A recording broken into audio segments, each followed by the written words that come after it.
itu yang pertama sunanun qabla sholat, kesunahan sebelum sholat. Jadi sebelum sholat tuh ada kesunahan yang dianjurkan untuk kita lakukan. Sunnah itu apa sih? Kalau dijalanin berpahala, sesuatu yang sangat terpuji dan mendatangkan pahala. Kagak dikerjain dosa kagak? Kira-kira kita mau dikasih duit 1 juta apa dikasih duit 100.000? 1 juta. Kira-kira banyakan yang mana? Yang kita ngerjain sunnah sholat sama yang kagak kerjain pahalanya gede mana? Hah? Kenyataannya bagaimana? Hah? Ngapa kagak kita kerjain? Karena kagak kelihatan. Kenapa kagak ditongolin sama Allah? Kalau ditongolin sama Allah, di dunia agak cukup. Di dunia kagak cukup buat memberikan pahala dari ibadah yang kita lakukan. Makanya Allah kasih pahalanya nanti di akhirat. Di dunianya dikasih dalam bentuk apaan? Keberkahan. Berkah itu apa? Tentrem, tenang, nyaman.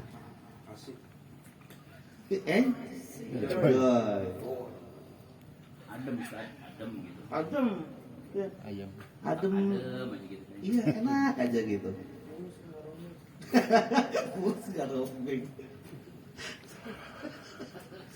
Ini materi pelajaran kemarin malam ini.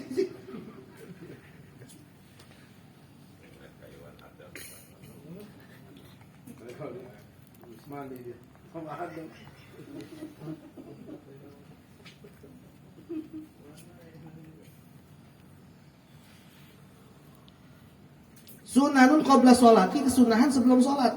Contohnya seperti apa? Kal adzani wal iqamati was siwaki. Adzan, iqamah dan siwak. Itu kan dikerjakan sebelum sholat. Ntar kita jelaskan secara terperinci, ya. Apa itu adzan, apa itu iqamah, ya. Nanti ada babnya. As-sunanul lati qabla sholat, apa adzan? Adzan itu apa secara arti bahasanya? Secara istilahnya apa? Kapan pertama kali disyariatkannya azan? Sebelum azan itu apa dulu panggilan sholat? Ada nanti, ya. Makanya ngajinya jangan putus. Yang kedua, sunanun asna sholat, kesunahan pada saat sholat. Kesunahan pada saat sholat. Yang pertama.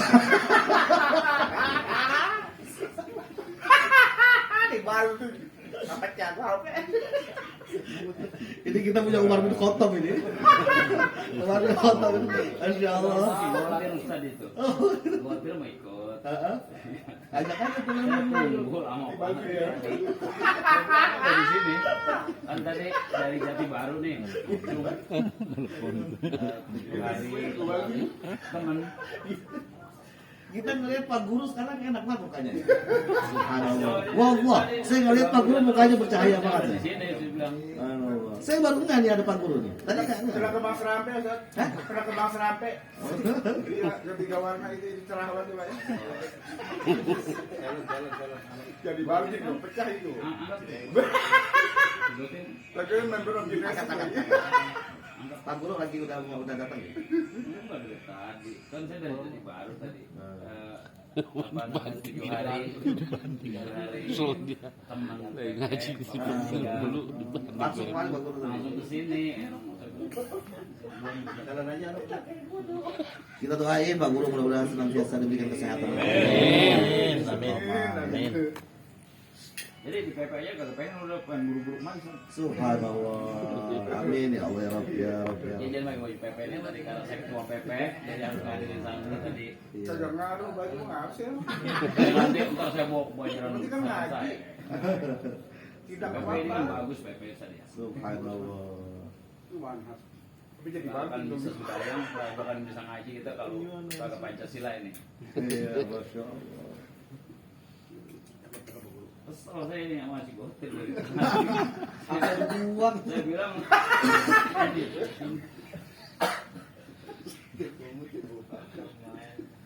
Izin saya lanjut ya. Maaf ya Ustaz. Nggak apa-apa Pak Guru. Yang pertama sunanun qabla sholat ya, kesunahan sebelum sholat. Jadi kesunahan sholat ditinjau dari sisi waktu itu ada 3. Yang pertama kesunahan sebelum sholat, yang kedua kesunahan pada saat sholat. Nah kesunahan pada saat sholat ini dibagi 2, watan qasimu ila qismain, terbagi menjadi 2 bagian. Ya. Pada saat sholat, jadi pada saat sholat itu ada kesunahannya. Apa? Yang pertama ab'adin, yang kedua hayatin. Ada sunnah ab'ad dan ada sunnah hayat. Dia harus tahu. Kalau kita sholat, kita nggak tahu mana sunnah ab'ad, mana sunnah hayat, mana yang rukun, maka kita dianggap belum sholat dalam perspektif fikih. Sunnah ab'ad dan sunnah hayat.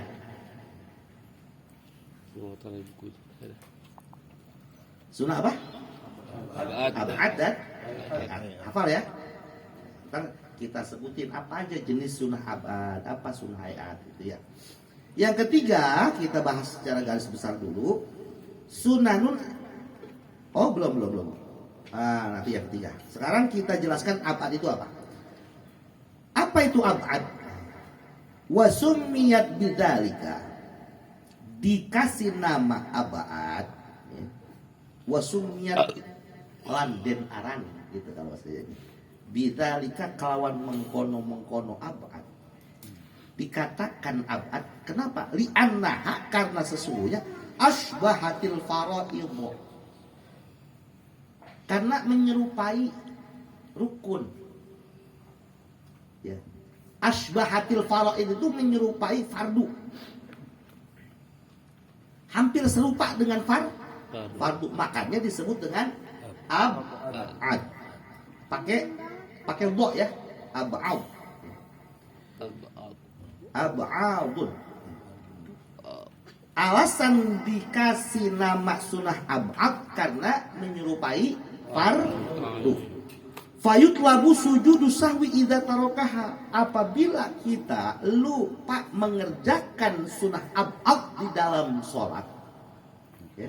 Apabila kita lupa mengerjakan yang sunnah ab'ad di dalam sholat, maka diperintahkan kita untuk sujud sahwi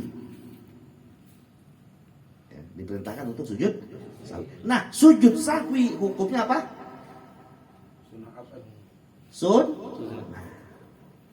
Kalau sujud sahwi hukumnya sunnah, maka saudara-saudara kita yang kagak pakai kunut jangan kita salahin.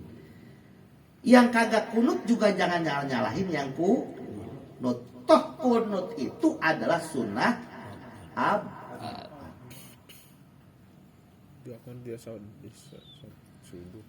Wahya bil ijmali salah satu, secara global sunnah ab'ad ini ada 3. Yang pertama at-tasyahudul awal. Tasyahud awal itu sunnah ab'ad. Kita lupa nih bang. Begitu kita ngerjain sholat isya, rakaat kedua ya, mestinya kan kita tahiyat awal. Ini kagak. Langsung kita.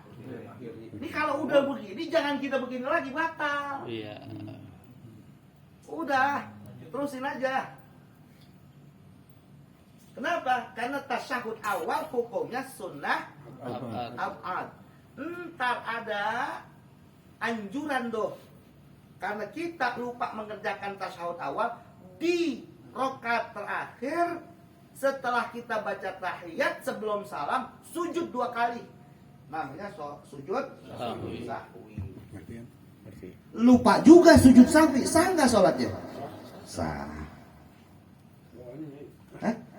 Subhana malla yashu wala yanamu.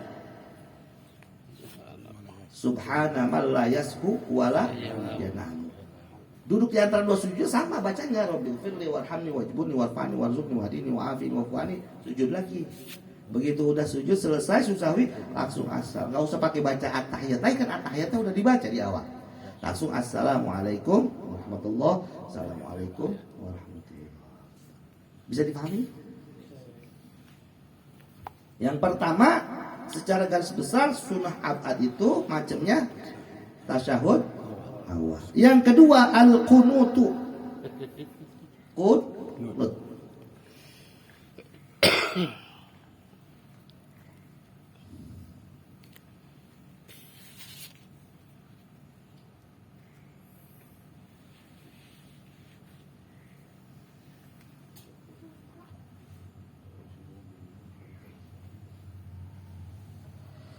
Wa qiyamuhu, dan berdirinya seseorang pada saat kunut.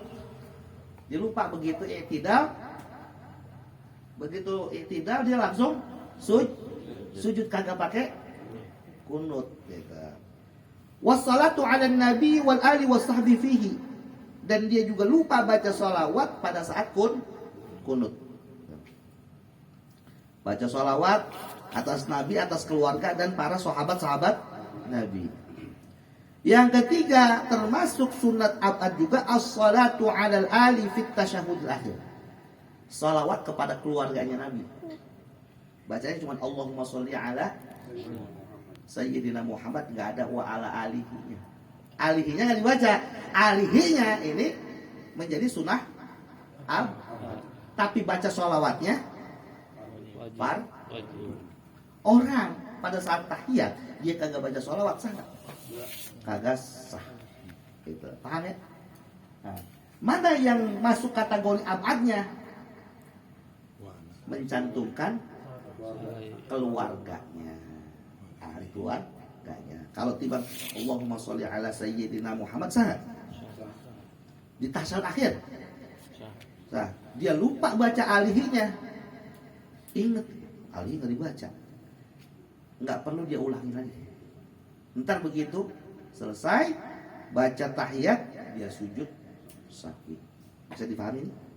Ya. Jadi secara garis besar sunnah abad itu ada 3. Yang pertama adalah tasyahud, yang kedua kunut, yang ketiga sholawat. Bukan sholawatnya, membaca alihi, ya, membaca keluarganya pada saat lupa membaca, mencantumkan keluarganya Nabi pada saat membaca sholawat. Paham ya? Yang kedua sunnah hayat. Apa itu sunnah hayat? Wahiyallati la yutlabu sujudu sahwi idza tarakaha. Yaitu gerakan dan bacaan sholat yang apabila ditinggalkan, apabila lupa dia kagak kerjakan, itu nggak ada tuntutan dia untuk melakukan sujud sahwi. Gerakan atau ucapan sholat yang apabila dia tinggalkan atau dia lupa tidak kerjakan, tidak ada tuntutan bagi dia untuk sujud sahwi. Ini namanya sunnah hayat, pakai hak besar, hayat. Ya, kalau tadi pakai bo.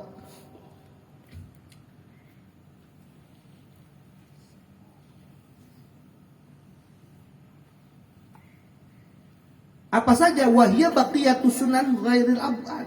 Wahya baqiyatus sunan, sisa-sisanya sunnah-sunnahnya sholat selain abad. Sisanya tuh baca apa? Baca apa? Surat Iftitah.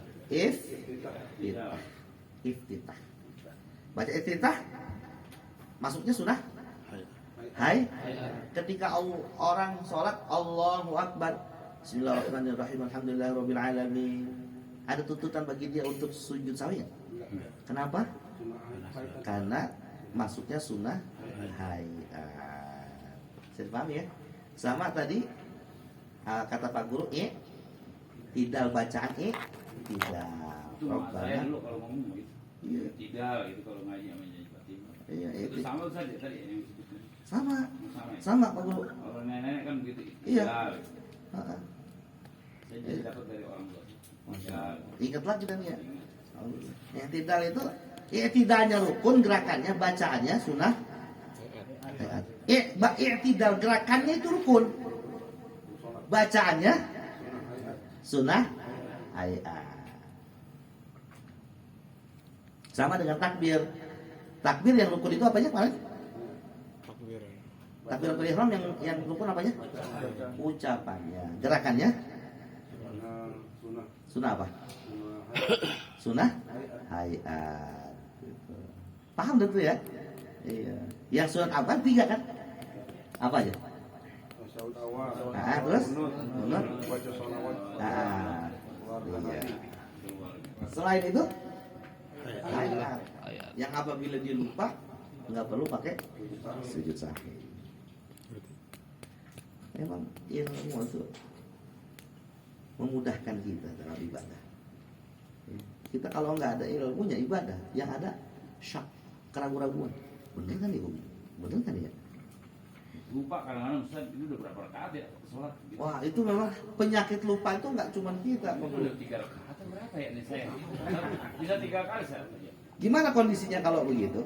Ambil jumlah terkecil Bro. Gitu ya. Ambil jumlah terendah. 3 apa 4? Misalnya sholat zuhur 3 apa 4? Kita ambil, padahal udah 4 nih, tapi kita jatuhkan keyakinan di ketiga. Disunnahkan nanti pada rakaat terakhir kita sujud sahwi. Lupa saya ini udah berapa nih ya? Gitu. Itu terjadi kepada kita semua. Ya. Terjadi. Pikiran Rik.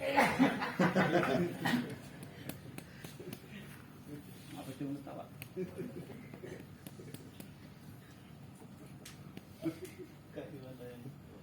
Sampai di sini paham? Ada yang mau ditanyain? Sebelum masuk kita sunnah ba'da sholat. Tadi kan sunnah secara garis besar itu bagi 3. Sunnah sebelum sholat, sunnah pada saat sholat, dan kesunahan setelah sholat. Nah sekarang kita masuk sunnah setelah sholat. Kesunahan ba'da sholat, setelah sholat. Kan zikri, seperti zikir. Zikir itu ya wirid. Man laisa lahu zikrun fahuwa firdun. Orang yang hidupnya kagak ada punya wirid, dia sama dengan nyemot. Monyet. Mau zikirnya bismillah, ya, mau zikirnya istighfar, mau zikirnya yang paling bagus apa zikir? Bacaan Quran. Sebaik-baik zikir adalah qiraatul Quran. Enggak ada tandingannya. Zikir apapun kalah dengan baca Al-Quran. Karena afdhalul zikri itu dalam konteks yang berbeda. La ilaha illallah juga kan bagian daripada Al-Quran. Iya, kalimat la ilaha illallah adalah bagian daripada Al-Quran. Tapi secara keseluruhan sebaik-baik zikir itu udah nggak ada tandingannya Al-Quran. Bacanya keras apa pelan apa sedang Ustaz? Yang bagus bagaimana baca Al-Qurannya, sebagaimana tuh hadis warattilil Qur'ana tartila. Bacalah Al-Quran secara tartil. Nah, sebagian di antara ulama menafsirkan bahasa tartila itu adalah sesuai dengan kaidah-kaidah tajwid dan makharijul huruf. Ada sebuah penelitian Pak Guru, Al-Quran yang dibaca secara pelan dengan kencang itu dampaknya berbeda. Al-Quran yang kita baca secara kencang itu ternyata dalam kajian orang-orang pakar gelombang magnetik mengandung gelombang magnetik yang begitu sangat dahsyat. Ketika Al-Quran itu dibaca, ruqyah itu apa sih? Bacain Al-Quran. A'udzu billahi minasyaitonir rajim. Itu kan ada gelombang.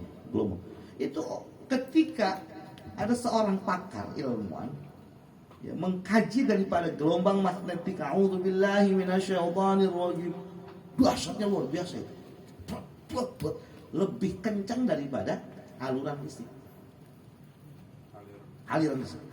Itu bisa masuk ke makanan kita, bisa masuk ke minuman, bisa masuk ke semua benda-benda yang ada di dalam rumah kita.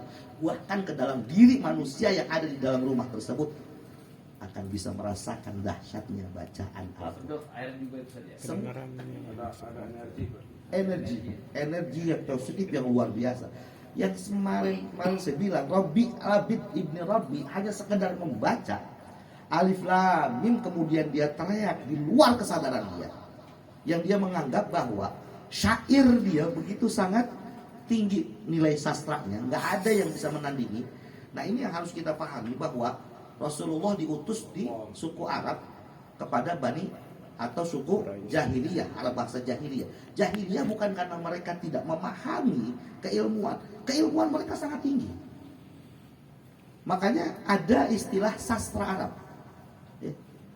Asy-syi'ru qabla al-Arab, qabla al-Islam. Syair-syair yang dikarang sebelum orang-orang saat itu masuk ke dalam Islam, agama Islam.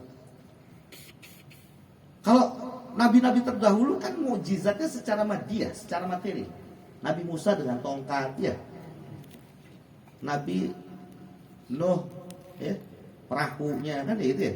Nabi Muhammad Al-Quran. Apa rahasia di balik itu? Buat nandingin syair-syair bangsa Arab yang mereka berbangga-bangga dengan syairnya. Jadi setiap syair-syair mereka yang udah tidak bisa terkalahkan oleh siapapun selalu ditempel di dinding-dinding Ka'bah. Mereka berbangga dengan syair.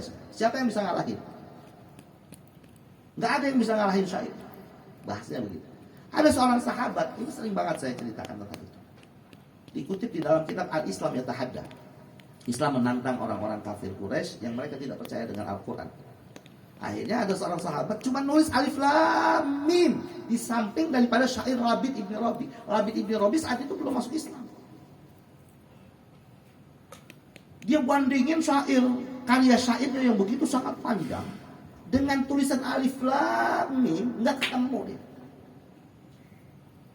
Bengok di luar kesadaran dia, kemudian dia teriak, "Wallahi hadza laisa kalamul bashar." Demi Allah, nggak ada manusia yang bisa menciptakan nih kalimat Alif Lam Mim. Ini bukan ucapan, ini bukan karya manusia. Wal'an aslam. Demi Allah, mulai saat ini saya masuk ke dalam ajaran agama yang dibawa oleh Muhammad, kata Rabit ibni Rabbi. Jadi Al-Quran menantang mereka. Kan jelas dalam Al-Quran, wa in kuntum fi raibin mimma nazzalna ala 'abdina fa'tu bi suratin min mithlihi wad'u syuhada'akum min dunillahi in kuntum shadiqin. Kalau antum ragu dengan ayat Al-Quran yang antum baca, coba undang para ilmuwan bahasa untuk membuat satu saja ayat Al-Quran. Nggak usah satu surah, satu ayat saja. Undang semua dari bangsa jin, bangsa setan, bangsa malaikat untuk membuat satu ayat menandingi Al-Quran. Nyatanya nggak ada yang mampu. Abdullah ibn al-Muqaffaq yang kemudian stres gila sampai akhir hayatnya karena mencoba untuk membuat kitab suci menandingi Al-Quran. Berobat kemana-mana, nggak ada obatnya. Kenapa? Kualat sama Al-Quran. Kualat sama Al-Quran. Bangsa non-muslim dulu, mereka menjadi umat terbelakang karena mereka keluar dari ajaran kitab suci. Bangsa Islam, umat Islam dulu maju mencapai titik puncak kejayaan karena mereka di saat itu berpegang teguh dengan kitab sucinya. Bisa dipahami? Apa yang menyebabkan keterbelakangan umat non-muslim dulu? Karena mereka keluar dari ajaran kitab sucinya. Umat Islam mencapai titik puncak kejayaan karena berpegang kepada kitab suci. Saat ini terbalik.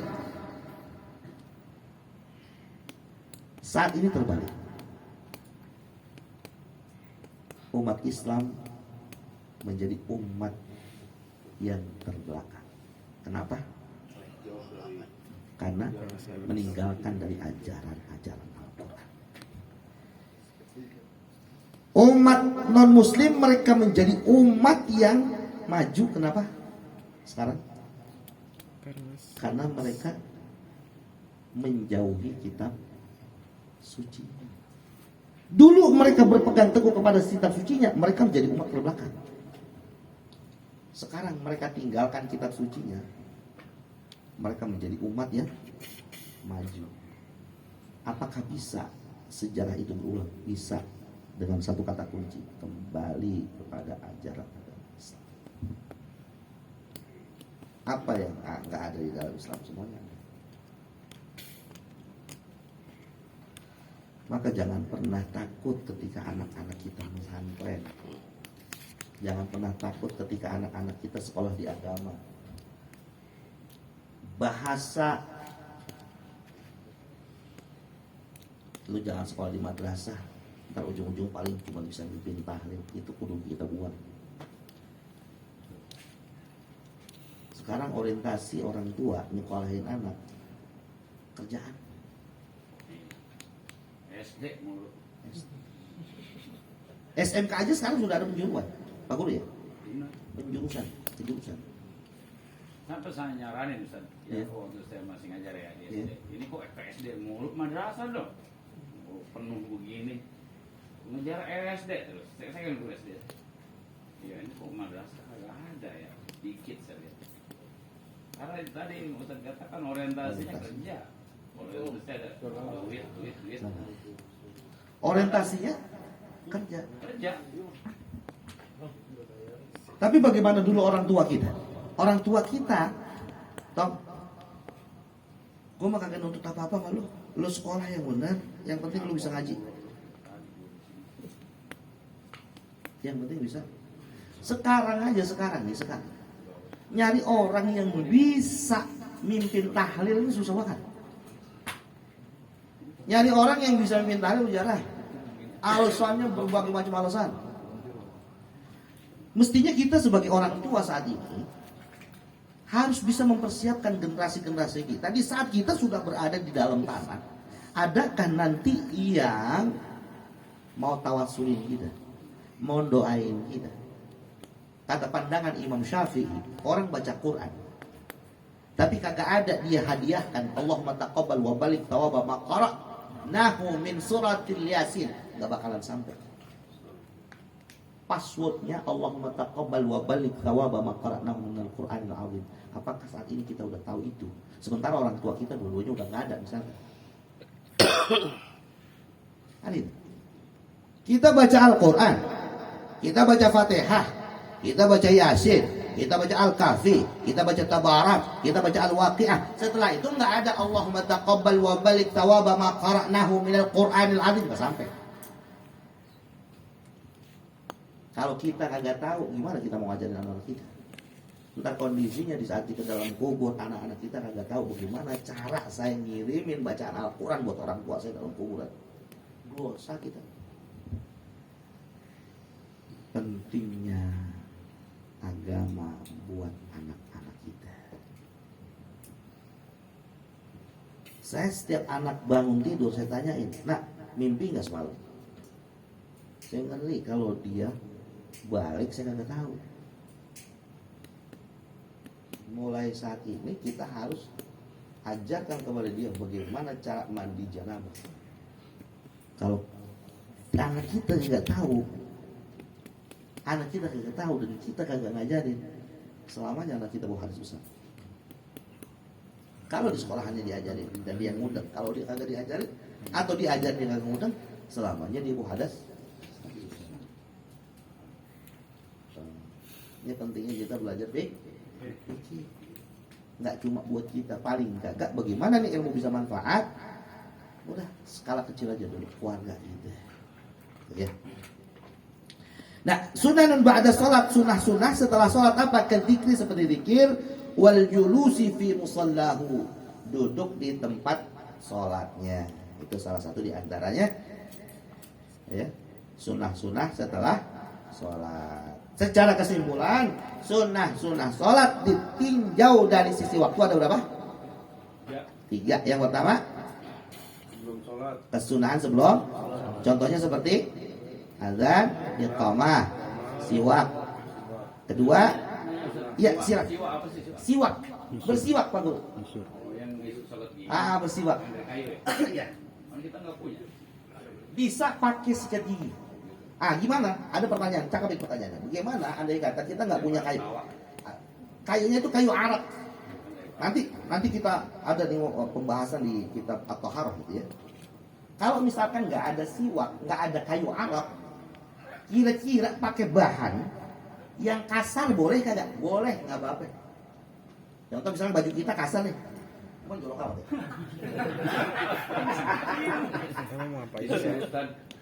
Tisu bisa. Saya punya guru. Setiap kali mau mengijazahkan, beliau pasti bersiwakan. Kebetulan nggak bawa siwak, pakai tisu. Pakai kayu, jeruk, nih, balik, keramat. Balik keramat ini, karena di situ nanti akan ada makam keramat. Syekh Sanwani. Kalau pakai tisu ketinggalan Ustaz ya? Hah? Tisunya kasar. Oh gitu. Kalau nyempil Pak. Tisu yang kasar apa? Atau pakai sikat gigi. Bisa nggak? Kalau kita niatin bersiwak bisa. Yang paling afdal adalah dengan menggunakan kayu arak.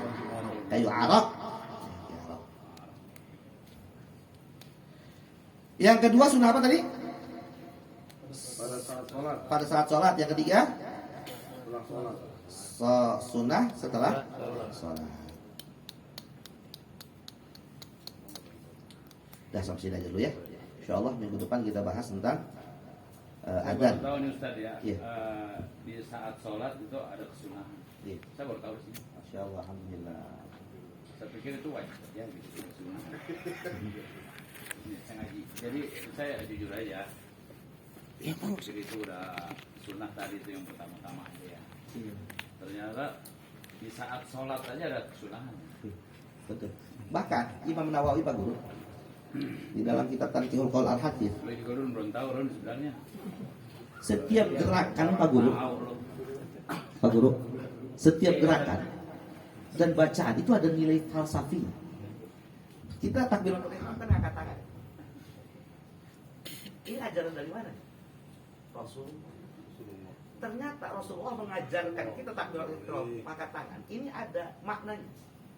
Jadi di dalam Islam itu tidak ada meditasi, apalagi meditasi di pinggir kali. Yang ada. Nah Ustaz, tadi ini kan kalau sunnah ini kan dikerjakan berpahala, nggak dikerjakan Iya. apa. Artinya dalam keadaan kita sholat ada yang tertinggal itu berarti nggak apa-apa. Iya, nggak apa-apa, jadi masalah. Kalau yang Sah itu sholat. sah. Cuma tadi pembagiannya ada Fatihah doang gitu, sah itu. nggak apa-apa. Berarti kalau misalkan kita baca Fatihah doang, baca surat termasuk sunnah abad apa sunnah hayat? Hayat. Hayat. Ghairil maghdubi alaihim waladdallin. Amin. Langsung ruku. Hah? Sah nggak? Sah. Sah. Cuman kalau kita jadi imam, coba-coba begitu.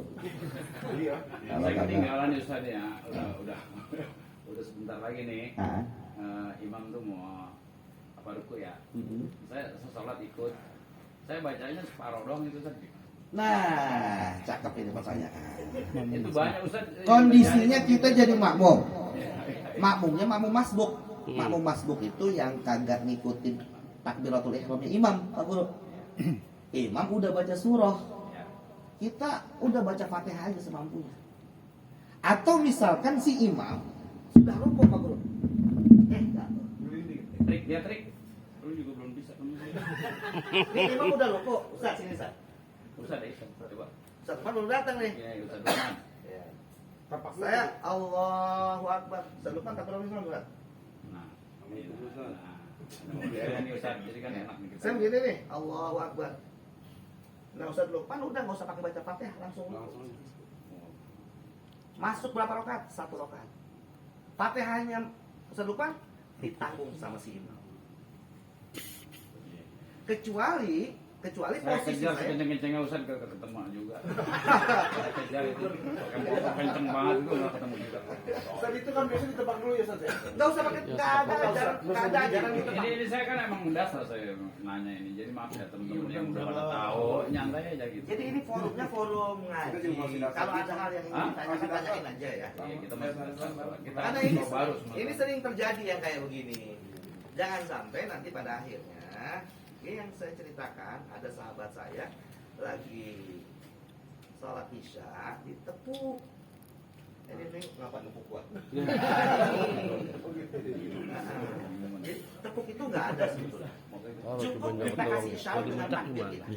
Sebab imam tidak dituntut untuk menjadi melafalkan imaman, ya. Nggak wajib dia menyertakan lafaz imaman. Kalau makmum wajib menyertakan makmuman.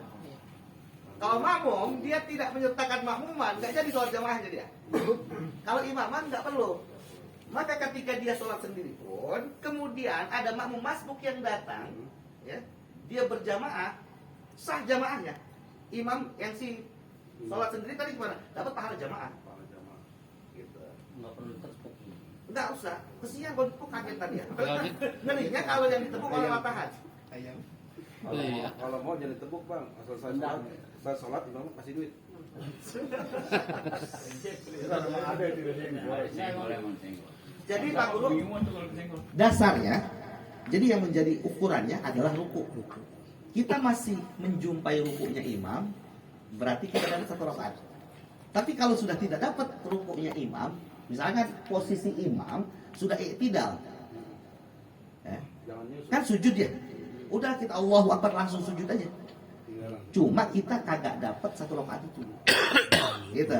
Entar imam assalamualaikum warahmatullahi, assalamualaikum warahmatullahi, kita kurangnya berapa? Tambahin. Gitu ya. Bisa dipahami ya? Ya. Ada lagi pertanyaan? Ini persoalan fikih memang sering terjadi. Iya kan? Kumaha? Kondisi sunat abad tadi itu, Ya. kalau kondisi kita makmum, apa perlu sujud sahwi? Bagus. Gimana kalau kondisinya kita makmum? Disunnahkan kita untuk tanbih kepada si imam. Subhanallah. Kalau kita laki-laki, baca subhanallah. Gitu. Subhanallah. Sebenarnya satu aja cukup yang ada di belakang si makmum. Makanya nanti ada tuh dalam kitab Risalatul Jamaah, posisi yang paling afdal di belakang makmum itu yang ngerti fikih.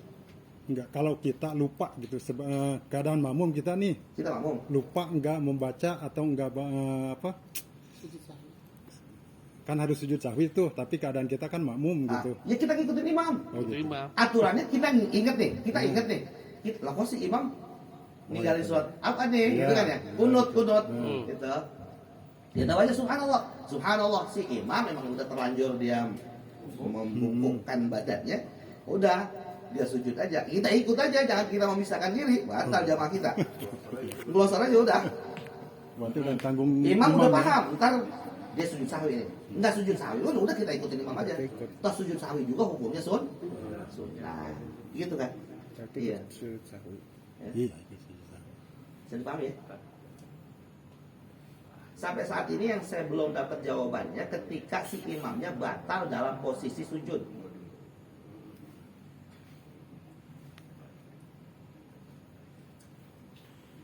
Gimana kira-kira? Hah? Kalau yang bakal tahu, ngelosor nggak? Sujud.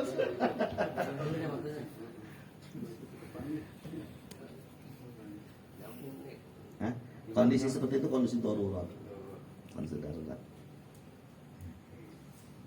Imamnya harus keluar Ustaz ya? Batalin apa dilanjut? Ya wajib batalin kalau dia batal. Nanti maju Ustaz, Iya. ganti-gantiin gitu berarti ya? Ya makmum yang ada di belakangnya imam ini harus menggantikan posisi si imam. Hah? Kasih isyarat. Kasih isyarat. Apa dengan suara, apa dengan sentuhan. Amat cep suaranya. Iya, gua batal.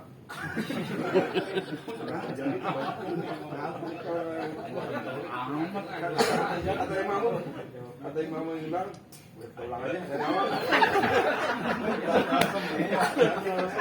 Siapa yang mengganti main bola itu? Ada yang lain bubar aja. Jadi jamaah. Agak jadi sholat ya. Saya kalau kemarin di Murojaah, kenapa sebegini banyaknya pembahasan tentang masalah sholat? Oh, karena emang sholat itu sebagai sebagai ukuran. Perbuatan sehari-hari Ustaz ya. Iya, ukuran. Tapi banyak lupanya juga. Orang yang nanti dilihat dari sholatnya. Kalau sholatnya udah bagus, udah yang lainnya nggak bakal ditanya. Artinya memang seorang muslim itu ya dilihat dari sholatnya. Muslim, sholat kan? Dan al-farqu bainal Islam wal kafir tarkus shalah. Perbedaan antara muslim dengan orang kafir adalah meninggalkan sholat. Orang-orang non-muslim puasa, mereka puasa. Sedekah mereka lebih rajin dari kita sedekah. Tapi apa satu yang mereka tidak lakukan? Sholat. Sebagaimana sholatnya kita. Maka ketika kita mengatakan saya muslim, sementara kita tidak menjalankan sholat, apa bedanya kita dengan mereka? Nah, kita yang sudah sholat, maka dituntut bagi kita untuk menjalankan apa yang ada di dalam ritual-ritual sholat. Seperti bagaimana yang tadi saya sampaikan, pada saat kita takbiratul ihram, Allahu Akbar, di situ adalah pasrahan diri. Ya Allah, saya tenggelam dalam lautan dosa dan kemaksiatan. Angkat, selamatkan saya ya Allah. Makanya kita takbiratul ihramnya dengan mengangkat kedua. Di dalam sholat adalah ada bacaan, ucapan, gerakan yang ditentukan oleh Allah dan Rasulnya. Maka bagaimana ucapan dan gerakan itu bisa kita bawa di luar kita sholat 5 waktu. Ada ucapan yang memang harus kita ucapkan, ada ucapan yang memang tidak boleh kita ucapkan. Artinya 24 jam kehidupan kita adalah sholat. Kalau sholat kita hanya sebatas mengukurkan kewajiban, itu masih sholatnya haram. Sementara kita punya lisan, belum kita jaga lisan kita. Orang yang masih belum mampu menjaga lisannya, sementara dia sholat, seakan-akan dia belum sholat. Orang yang sholatnya rajin tapi belum bisa menjaga pikirannya, hatinya, seakan-akan dia belum sholat. Makanya kata Rasulullah, tahukah kalian siapa di antara umatku yang bangkrut? Kan itu. Bukan mereka yang tidak sholat. Ternyata kata Rasulullah, mereka yang rajin sholat. Yang bangkrut di antara umatku nanti di yaumil qiyamah adalah man ya'ti yaumil qiyamah bisolatin. Mereka yang datang dengan membawa pahala sholat. Man ya'ti yaumil qiyamah bisiyamin. Mereka yang datang kepada Allah dengan membawa pahala puasa. Wa ya'ti wa qad syatama hadza. Sementara mereka rajin sholat, mereka tak mampu menjaga lisannya untuk mencaci maki orang lain. Mereka rajin sholat, tetapi mereka tak mampu menjaga lisannya untuk memfitnah orang lain dan menghasut orang lain. Mereka mengerjakan sholat, tetapi apa yang menjadi hobinya, namimah, mereka tetap lakukan. Itulah mereka yang bangkrut. Nah, ternyata itu yang harus kita garis bawahi. Banyak orang yang sholat, pada hakikatnya tidak sholat. Gimana? Sama juga itu, menjaga pikiran juga. Pikiran nggak termasuk di dalamnya. Itu untuk khususnya itu pikiran supaya jangan ngelantur kemana-mana itu gimana? Nah, memang itu adalah sebuah proses, ya. Proses yang harus terus kita jalani. Makanya kata Imam Nawawi. Kita bikin si Wani juga. Apa emang Wani bikin bro? Aku mau nakan Nawawi. Aji, aku ngantuk bener gitu. Kita tidur aja kalau ngantuk. Wani gitu. Ngantuk bener di depan juga. Kopi udah 2 gelas. Zikir terus tadi malam. Oh, ngantuk. Ya udah lanjut, Ustaz. Ada bahasa kaifa yustanahu. Kaifa yustanahu man la nura lahu. Ini dalam. Bagaimana seseorang bisa diambil cahayanya kalau dia masih gelap gulita. Nah, bagaimana kita mampu menerangi jiwa kita sehingga bisa memantulkan cahaya itu kepada orang lain. Bercahaya di jiwa kita itu dengan sholat. Bercahaya di jiwa kita dengan sholat. Gelapnya jiwa kita itu ketika kita meninggalkan sholat. Alam semesta itu ada di dalam diri kita. Di sini alam semesta. Lautan seberapa pun dalamnya masih bisa dijajaki oleh manusia. Tapi dalamnya hati seseorang, siapa yang mampu menjajaki? Saya berdampingan dengan Ustaz Lukman. Ustaz Lukman nggak tahu apa yang ada dalam hati saya, dan saya nggak tahu apa yang ada dalam. Tapi lautan yang ada di dunia yang kelihatan kasat mata. Artinya apa? Bisa kita jajaki. Ini alam semesta. Gimana alam semesta yang ada di dalam diri kita ini benar-benar bisa subur, tersinari, gitu. Tersinarinya dengan apa? Dengan sholat. Dengan sholat. Satu-satunya syariat yang secara Allah wajibkan dengan Allah memanggil Nabi Muhammad itu cuma sholat. Adapun yang lainnya di bumi kan, puasa diwajibkan di bumi, zakat diwajibkan di bumi, haji diwajibkan di bumi. Adapun sholat, Nabi Muhammad dipanggil secara langsung sama Allah ke Sidratul Muntaha. Betapa amat sangat mulianya sholat. Makanya sebisa mungkin kita jangan sampai tinggalin sholat. Apa yang bisa kita baca sambil kita terus belajar. Kita bisanya Fatihah. Setelah Fatihah kita bisa alif lam mim. Qul maghdubi 'alaihim waladdallin. Amin, alif lam mim. Rukuk apa? Yang penting tuh tiap 5 waktu enggak kita tinggal. Coba dah, kalau kita udah jalanin sholat, hidup tenang, hati damai, pikiran tenang. Ya. Gimana tuh? Tenang ya? Tenang ya. Alhamdulillah. Ya. Ini kan testimoni yang memang menjadi penyemangat buat kita. Penyemangat buat kita. Kita lihat saudara kita. Oh ya kok dia bisa ya, masa gua nggak bisa? Kita lihat Pak Guru yang subhanallah luar biasa. Kita tahu bagaimana Pak Guru mau duduk di majlis ilmu ini luar biasa. Luar biasa.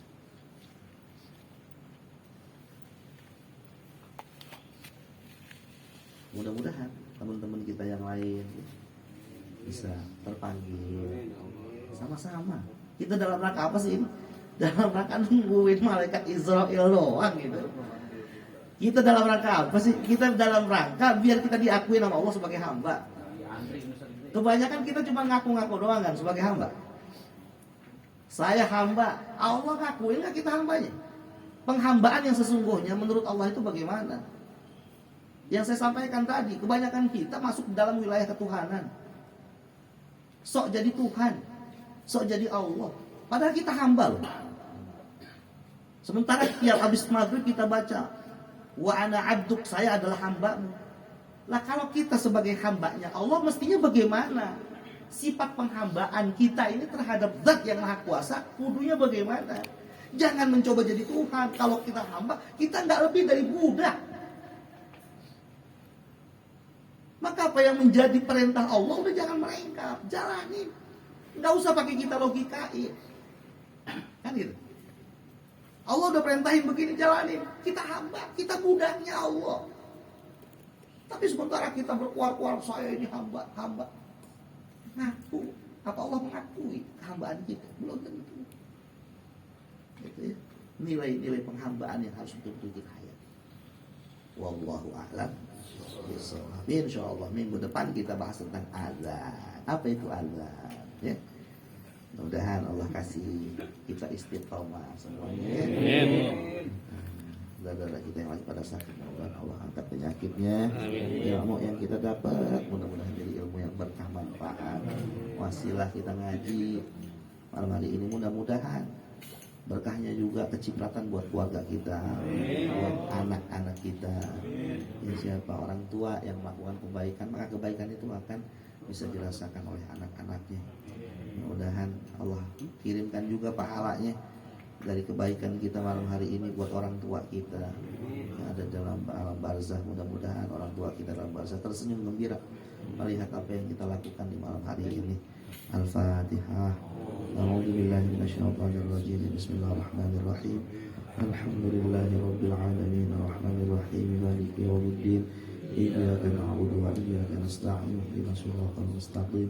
Shiratal ladzina an'amta 'alaihim ghairil maghdubi 'alaihim waladdallin. Bismillahirrahmanirrahim. Allahumma inni astaudi'uka ma 'allamtanihi waردده إلي عند حاجتي إليه. اللهم إني أستودعك ما علمتنيه واردده إلي عند حاجة إليه اللهم إني أستودعك ما علمتنيه واردده إلي عند حاجة إليه رب فانفعنا ببركتهم واهدنا الحسنى بحرمتهم وأمتنا في طريقتهم ومعافاتهم من الفتن رب فانفعنا ببركتهم واهدنا الحسنى بحرمتهم وأمتنا في طريقتهم ومعافاتهم من الفتن رب فانفعنا ببركتهم واهدنا الحسنى بحرمتهم وأمتنا في طريقتهم ومعافاتهم من الفتن. Terima kasih semuanya saudara-saudara udah hadir di majelis ilmu. Mudah-mudahan Allah balas kebaikan saudara-saudara dengan keberkahan yang berlimpah ruah. Assalamualaikum warahmatullahi wabarakatuh. Allahumma sholli ala sayyidina Muhammad.